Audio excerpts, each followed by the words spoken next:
It's nice to meet you. I'm Kim Russo. Eric? Yeah, Eric Mabius. Nice to see you. Have you been here very long? Not very long, but I hear you have some questions and some paranormal experiences. I used to live in this house here. I remember coming home one day from school and seeing my father with two bent wires. He was sort of messing around with dowsing. It was the first time I'd ever... Dowsing rods, yes. Yeah. Yes, I am familiar with that. And this is where I would sort of mess around with those things. I came home one day, told my dad, I'm like, the rods did a weird thing. Here? Yeah, right around here. And instead of opening out, they crossed over. And I asked him what that meant, and he said that, well, it can either mean that there's water there or someone was buried there. So that's the house? Yeah.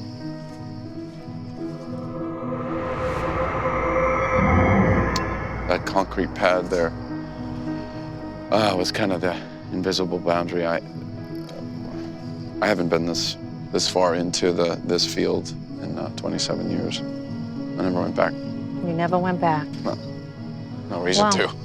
Well, there's a reason to now, right? Yeah. So show me where you had your experience. Whereabouts? Well, there were two separate... My brother and I were trying to find a way to sneak into this house. And, went around back, came around the side This here. way? Yeah. Hopped over the fence. That fence? We were sort of around here when we first started hearing something. What did it sound like? Well, I thought it was an animal. And it was getting closer to us, and I was really just completely freaked out. We tore back to the house. Didn't really talk much about it, and a few weeks later, we decided we were gonna come back out and try and figure out what that was. And I looked in, and at the end of the table, they had this display set up.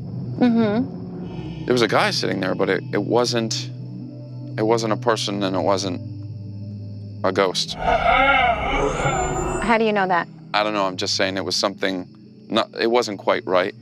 We could stand here and peer in all we want, but that's not really gonna get us to what we need.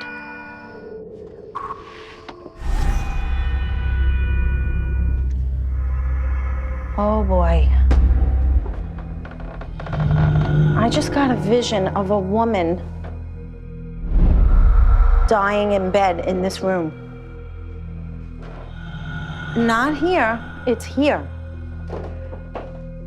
And I don't feel there were two beds, I feel there was one big bed. James' wife died here.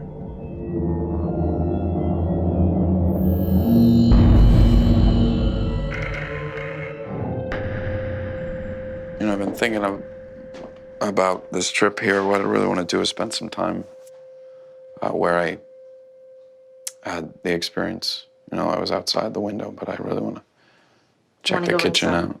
Okay, well, you lead the way. This is strange. Come on in. There's nobody here. Not yet. When I was a kid, there was one long dining table here. This way? Yeah. And where was he sitting? Here. This end. And he just kind of turned his head and looked at you? He noticed you looking in? Yeah, he stared right through the back of my head. And was I just freaked out because I was seeing something I couldn't explain? Or was he angry at me because I was interrupting? It was like he was in mourning, There's two gentlemen in this home right now. I want to say one's an older man, one's a younger man. One man has more grief than the other. They're ready to communicate with me. They're ready. But they want to talk to me in the parlor, which may be here in this house. Yeah. First thing that I'm picking up, and please feel free to interject at any point. I'm being shown that what you walked in on was a conversation between a father and his son. I'm speculating one of the gentlemen is Mr. Allaire. The other gentleman is the son, okay? I don't know how many sons he had. If, as I'm asking him, I'm being shown it was his youngest son or the last son born. I'm grabbing his name, but I can't make it out. I feel like I'm pretty sure it begins with the initial H.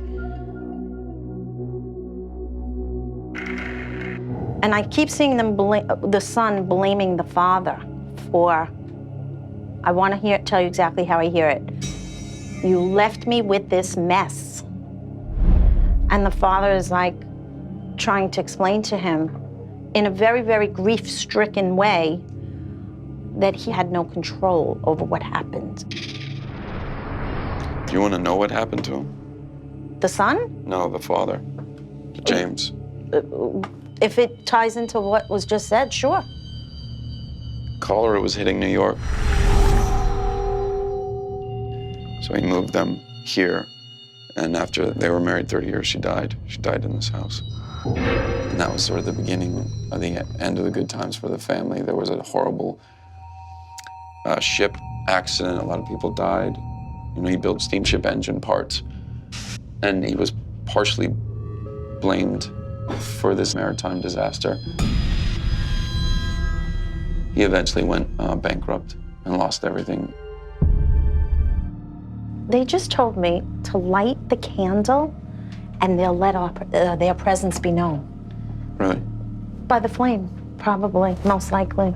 Would you like to do the honors? Sure. You keep hesitating. Uh-huh. I don't want to answer the question wrong. Oh, there is no wrong or right. Yeah. Okay, so be careful not to go too close. So we don't want to influence any breath. We don't want to move the table with our body. I think I'd be happier if it doesn't do anything. Do you see what it did when you just said that? No, what? It did like a flicker. What did? It might be responding to your voice. Really? Mm-hmm. Try it out. Ask a question. It's James Valera in this house.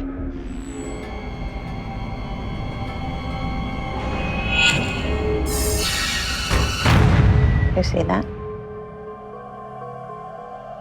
Did you think you got a yes on that? I don't know. Well, did you see anything? It's waving its head side to side. It's waving. Well, ask another question. So why would they be showing me an argument? I'm being shown that your family was shaken when you moved here, correct? Yeah. The moving away, moving from Massachusetts to here shook the family up. I think that my brother, as a result, was acting out a lot, and it kind of was pulling the family apart. The big message I keep feeling is nobody else was meant to live here. There's like this whole energy between the father and the son not wanting any other family to live here.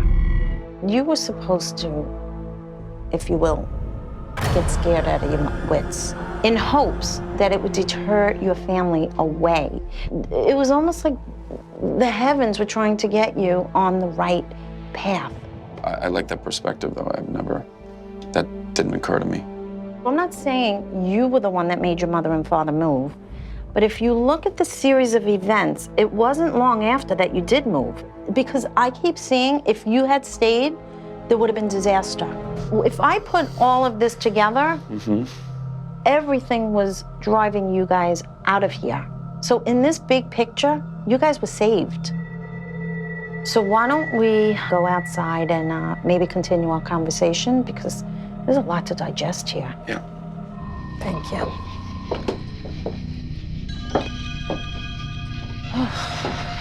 Are you okay? Yeah. How are you feeling? I'm relieved it's over.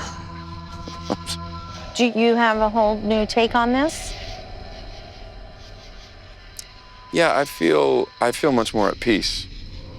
You and your family were guided right on out of here. That's what I would say.